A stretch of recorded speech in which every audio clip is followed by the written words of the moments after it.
Адамзат кайсыл жол менен өнүгөт? Мейли адамзатты коюп туралы. Кыргыз журту кайсы жол менен өнүгөт?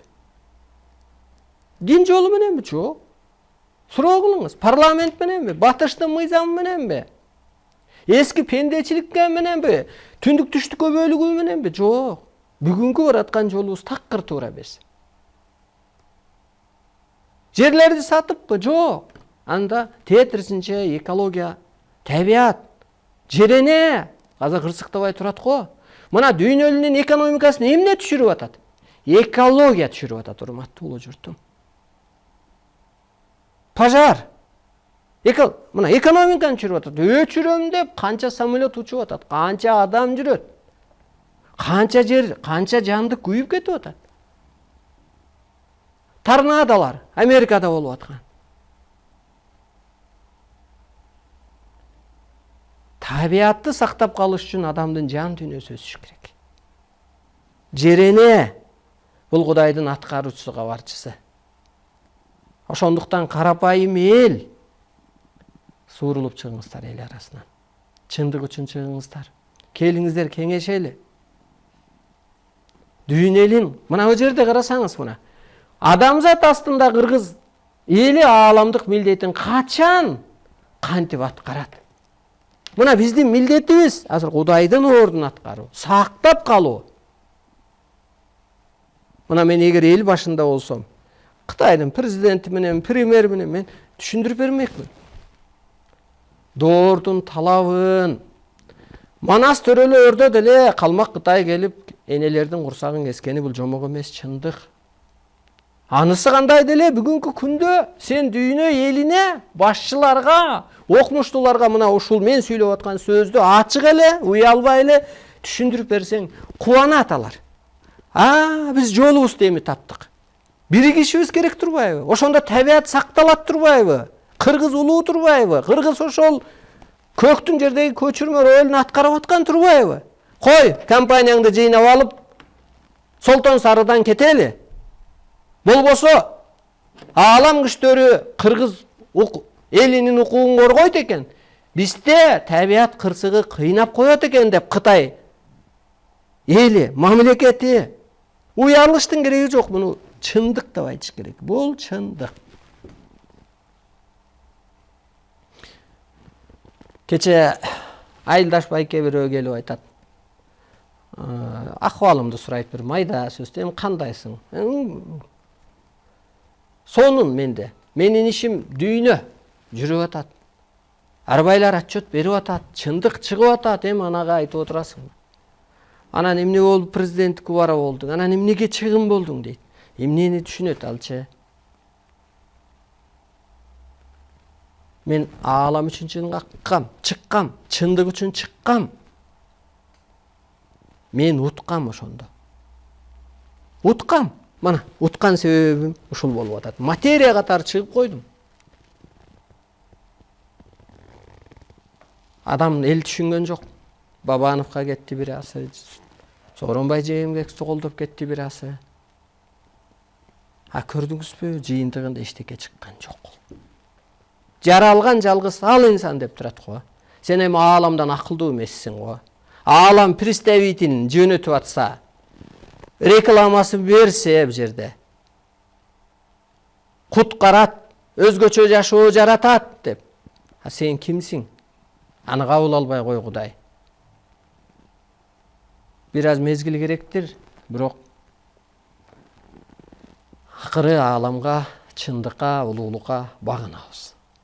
Келиңиздер, урматтуу улуу журтум. Айтыңыздар, диндер бириктирсе, бизди куткарса жаңы доордо, дүйнөгө таанытса, анда биз ошого кошулалы. Азыркы премьер-министр, азыркы президент экологияны сактап калгыдай болсо, Кыргыздын улуулугун дүйнөгө даңазалай алгыдай болсо, түшүндүрө алгыдай болсо, адамзатты бириктире алгыдай болсо, анда кайталы. Аны ээрчейли. Ошон үчүн анан жана Алмазбек Атамбаевга кат жазып бардым да.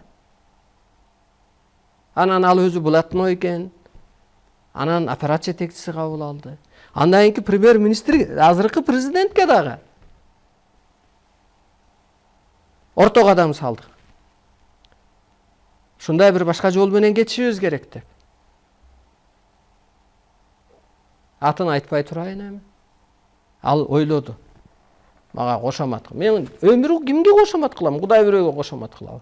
Кудай жазалайт, шарт окуйт.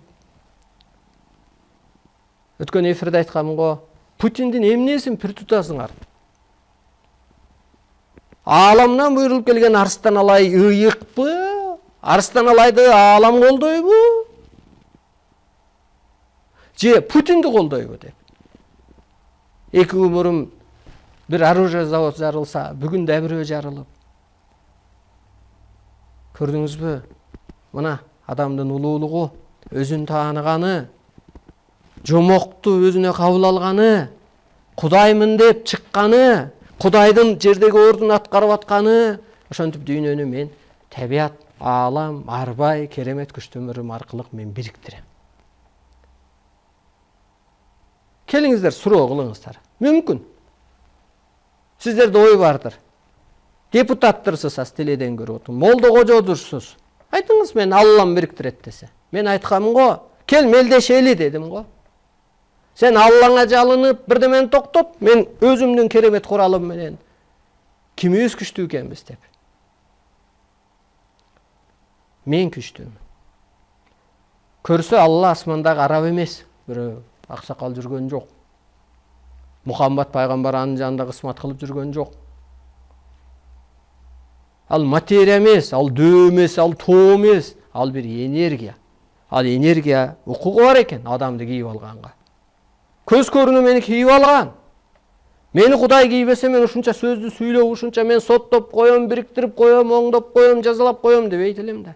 Өчүрүп коем эскини деп. Келиңиздер, мына теле дебат кылалы. Чалыңыз мына телефондорго. Мен Баланчаевмын. Чалыптыр 1-2 жолу. Алымбек Момбеков деген. Мен цифраларды алам, ошол боюнча сүйлөп берейин. Эми анын зарылдыгы пока жок. Андан башка адамга бизге молду да чалган жок. Окумуштуу да чалган жок. Жок, сеники туура эмес депчи.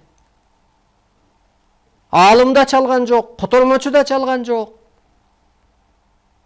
Мен чакырыңызчы, мен кайсы жерге болсо барып берейин. Келиңиздер, бир чындык менен жашайлы. Чындык карапайым элден чыгат. Карапайым ал ак, ошон үчүн арбайлар кийип алат анычы. Мына Нарындын жигиттерине, байкелерге, акелерге, инилерге окшоп. Улуу тоонун балдары, Теңир тоонун балдары, ошо касиет бар. Карапайым элди кийет. Карапайым деген караңгы сырлар байырлаган. Мына ошолор куткаруучулар. Ошолор бир жол көрсөтүүчүлөр. Ошолор эл үчүндөр, өзүмчүлдөр эмес. Мына чындык ушинтип чыгат. Дүйнөдө чыгып атат чындык. Бу жерде так берилип атпайбы? Мына Шамбала жаны Арыстан Алайды кийгени адамзат чындык үчүн күрөшөт. Жол издеп жөнөйт. Улуттар уюшат Арыстан Алайга келгенге дейт. Уюшпаса улуу күчтөр уруштурат деп турат. Мына болгон жерде чындык көтөрүлүп атат. Кыргыз эми жетимсиреп, кул аталып, мусорщик аталып, мигрант аталып калбайт да дүйнөдө. Кыргыз улуу деп, кыргыздын сөзү аз болсо дагы аурасы иштейт деп дүйнөгө таанылыш керек да. Кыргызга аукцион жүрүш керек. Кеңешчи кылып, штаттын башчылары, губернаторлар, дүйнөдөгүлөр, президенттер кыргызды. Керек болсо хан кылып энергиясы бар экен ушул жерде деп. Кыргыздын сому дүйнөлүк пул болуп энергиясы бар экен деп. Аны ким таанытат? Качан? Качан милдетибизди аткарабыз? Анан өлкөдө тынчтык болсун. Болбойт тынчтык. Чындык болмойын тынчтык болбойт. Үй бүлөдө да тынчтык болбойт эгер чындык болбосо. Тынч жашай берели десең, кандай болот? Мына урматтуу улуу журтум.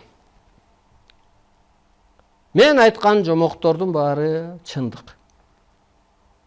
Жомоктой берилет ааламдан, а бирок чындык. Мисалга, түш. Ал эмне? Жомок. Түшүң түс чыгат го. Аламдан бери түшүң туш чыгат деп. Туш келди деп коет го бизде деле. Көрдүңүзбү, түшүң жомокпу?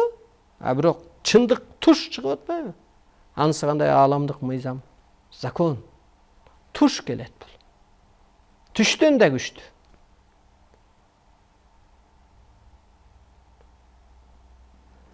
Арыстан алайды жердеги эл, пенде, улут шайлабайт. Арыстан алай ааламдан шайланып келген, ааламдан буйрулуп келген. Аны тааныш керек. Айтканын аткарыш керек, угуш керек, калыптаныш керек. Мына